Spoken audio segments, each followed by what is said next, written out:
l'instant présent. Le passé est révolu et le futur n'est pas encore manifesté. Tous deux n'ont pas de forme réelle. Le passé a perdu la sienne et le futur n'en a pas encore.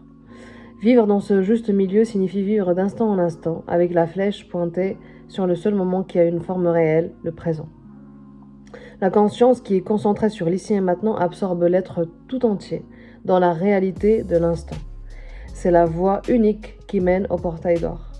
Le présent est la porte d'or, l'ici et maintenant est la porte d'or. Salam, j'espère que vous allez bien.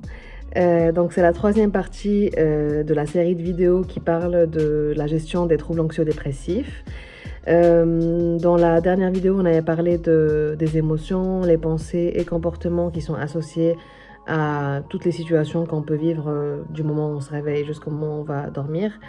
Et donc je refais un petit point sur les émotions pour dire que c'est important d'identifier ces émotions pour savoir si elles sont normales par rapport à la situation ou est-ce qu'elles sont trop envahissantes ou trop intenses, trop démesurées par rapport à ce qui se passe en face de nous.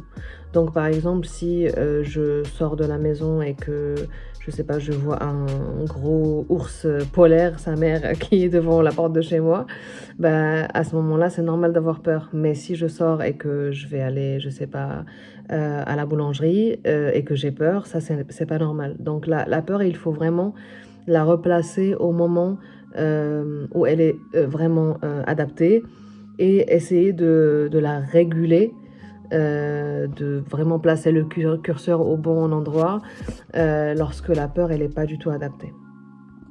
Donc c'est la même chose pour la tristesse. Si on est triste par rapport à un événement qui était trop douloureux pour nous, qui a suscité beaucoup de souffrance, voilà, la perte de quelqu'un, un gros changement, je sais pas, une grosse dispute, quelque chose qui est vraiment impactant sur le plan émotionnel et qu'on ressent de la tristesse, ça c'est normal. Mais ressentir de la tristesse tous les jours comme si on avait vécu cet événement-là hier, ça nécessite de l'acceptation et de la régulation pour pouvoir passer à autre chose et ressentir les bonnes émotions adaptées à chaque instant. C'est la même chose pour les pensées. Donc les pensées, quand elles sont là et qu'elles sont contrôlables et qu'elles sont conscientes, on en est conscient, on sait à quoi on est en train de penser à chaque moment. Ça c'est ok, mais quand les pensées elles deviennent incontrôlables, envahissantes, quand elles sont trop présentes, trop incitantes, je sais pas si ce mot existe, mais quand elles nous incitent à faire quelque chose ou à agir d'une certaine manière, alors qu'au fond de nous on sait qu'on va le regretter ou on sait que c'est pas du tout adapté parce que c'est une réaction à une situation ou à une émotion, bah, à ce moment-là les pensées elles sont pas adaptées et il faut plus les contrôler. Donc c'est vraiment le concept d'hypervigilance, mais pas une hypervigilance un peu anxieuse, mais plutôt une hypervigilance par rapport à comment on ressent les choses pour les émotions, comment on pense dans notre tête pour gérer les pensées, pour les contrôler, et par effet château de sable ou château de cartes ou je sais pas quoi, par effet papillon, en fait les comportements ils vont suivre, ils vont être aussi bien gérés comme les émotions et les comportements. Le mental. Voici comment je perçois votre tête. Des volants, des pédales, des objets hétéroclites que vous avez ramassés un peu partout et entassés n'importe comment. Un vrai bric-à-brac. Votre crâne est complètement empli de ces choses qui s'emparent de votre espace vital. Elles n'arrêtent pas de remuer et de grincer dans votre tête. Cela vous occupe. Prenez le temps d'observer vos pensées à la loupe. Asseyez-vous un beau jour pour vous recueillir en silence. Inscrivez pendant une demi-heure tout ce qui vous vient à l'esprit. Vous comprendrez alors ce que je veux dire. Vous serez surpris de ce qui se passe dans votre tête. Le chaos mental qui y règne est omniprésent et vous enveloppe dans un brouillard de pensées qui vous empêche de percevoir la réalité et d'atteindre la clarté spirituelle. Il vous faut dissiper la brume, il suffit simplement que vous soyez déterminé à le faire pour qu'elle disparaisse d'elle-même. Souvenez-vous, le brouillard ne s'accroche pas à vous, mais c'est vous qui ne le laissez pas partir. Donc c'est très important de retenir l'information suivante. Ce n'est pas en luttant contre vos pensées contre vos émotions et contre la façon par laquelle vous les avez toujours gérées pendant toutes ces années, qu'elles vont pouvoir être régulées ou disparaître. C'est vraiment en les laissant venir, en les acceptant, en acceptant votre être avec toutes ces paradoxes et ces contradictions et ces complications. Bref, vous m'avez compris, c'est vraiment en acceptant. Je donne souvent l'exemple de s'imaginer comme si on était une fenêtre à travers laquelle, ou une glace, enfin bref, un truc transparent en tout cas, à travers lequel la lumière, elle rentre. Et du coup, la lumière, quand elle vient, elle va traverser et elle va passer de l'autre côté. Alors que si on met quelque chose d'opaque, qu'on résiste, la lumière, elle ne va pas passer de l'autre côté.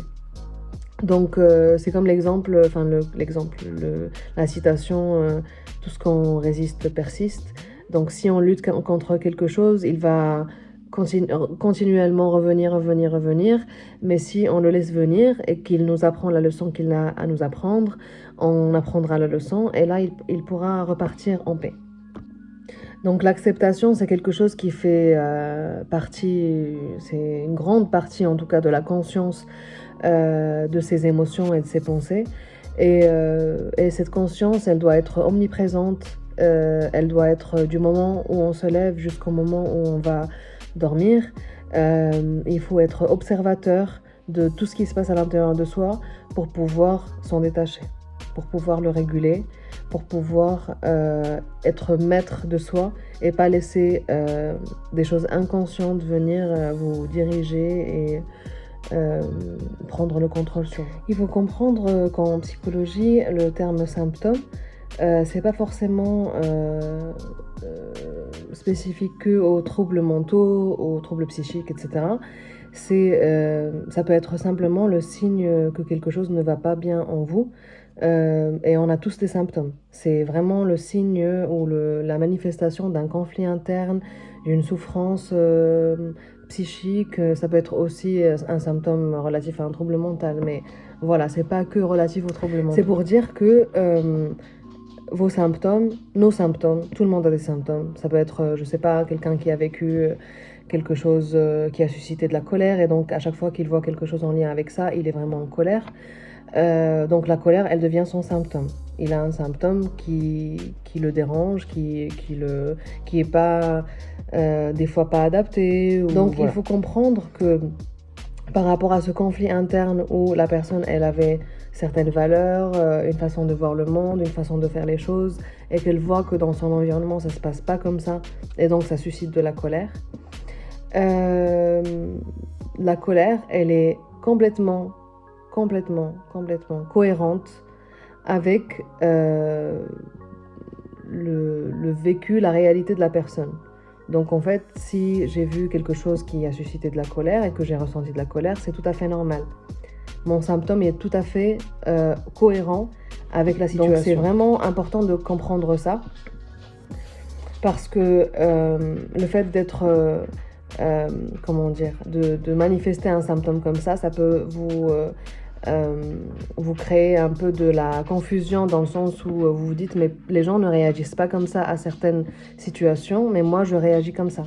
Donc c'est pour vous dire que par rapport à ce que vous avez vécu, c'est normal de ressentir une telle chose, et il faut comprendre un peu ce mécanisme-là en faisant le lien avec ce que vous avez vécu et l'émotion qui est associée. Là où il faudra porter son attention, c'est au fait de devenir familier avec un état physiologique ou un état mental, et que ça devienne ta propre réalité, ta seule réalité, la chose qui t'est la plus familière. Parce que généralement, dans les troubles anxio-dépressifs et dans d'autres troubles, c'est ce qui se passe. C'est qu'en fait, on devient tellement familier avec notre souffrance, on n'a connu que ça, on est à l'aise, on est confortable dans ce fonctionnement-là parce qu'on le connaît, on sait comment on réagit, on sait comment ça se passe, etc., comment on le gère, etc., que du coup, on n'arrive pas à en sortir ou ça nous effraie même l'idée de changer. Parce que le fait de changer, de guérir, je sais pas, d'aller consulter, d'aller, je sais pas, mettre en place une thérapie, quelque chose comme ça, ou juste plonger à l'intérieur de ton existence, de ton être, ça commence à être effrayant. Donc, n'aie pas peur de faire ce saut dans l'inconnu, d'accueillir le changement, de se poser avec soi, se découvrir, s'écouter, se donner vraiment tout le temps nécessaire pour défaire tous les trucs qui sont entassés, tout le sac à dos de randonnée là, énorme que tu as trimballé avec toi pendant toutes ces années. Pour vous aider un petit peu à gérer les pensées et les émotions quand elles sont trop envahissantes. En fait, ça fait comme si c'était tellement le chaos que vous n'avez pas les pieds sur terre, vous n'êtes pas enraciné dans la terre, vous êtes trop dans les nuages. Et en fait, ça crée une incohérence entre votre système et votre tête, votre corps, etc. Avec toutes les émotions, genre les hormones de stress qui rentrent en jeu, tout ça. Donc, ce qui est bien à mettre en place dans ce type de situation, quand le trouble est trop envahissant, c'est des techniques de respiration qui s'appellent la cohérence cardiaque. Vous avez plein de vidéos sur YouTube. Il faut juste en trouver une avec une petite bulle qui monte et qui descend. Je vais vous mettre une petite image là pour vous montrer. Il faut suivre la bulle et respirer avec son rythme. Donc en fait, vous inspirez par exemple pendant 4 secondes, vous expirez pendant 8 secondes, et il y a une pause entre les deux. Mais en tout cas, voilà, il faut le faire pendant 5 minutes. Selon l'intensité de votre trouble. Donc en gros, si vous le mettez en place 2 fois par jour, c'est très bien, mais même une seule fois par jour, ou quand vous êtes dans des états vraiment intenses émotionnellement, c'est pas mal. La base de ces pratiques un peu méditatives, d'être en pleine conscience, de respirer, de créer une certaine cohérence entre ce qu'on pense et ce qu'on ressent, d'être en accord avec soi, d'être conscient de soi, toutes ces choses-là, toutes ces pratiques-là, un peu de méditation, de yoga, etc. Leur but, c'est vraiment de nous faire sortir de la matrice du cerveau, parce que le cerveau, le mental, certes, il est là pour nous protéger, pour nous préserver, que notre environnement il soit adapté à nos besoins, etc. Mais des fois, et surtout dans l'époque où on vit, où il y a, si on fait attention, on n'est pas vraiment face à des dangers immenses comme, je sais pas, les hommes de caverne ou je sais pas quoi. En fait, notre cerveau, il est resté un peu, comment dire, face aux mêmes peurs, les peurs des menaces, les peurs de ce qui peut tourner mal, etc. Alors qu'on est dans un grand pourcentage de contrôle, en fait, on contrôle les choses du quotidien.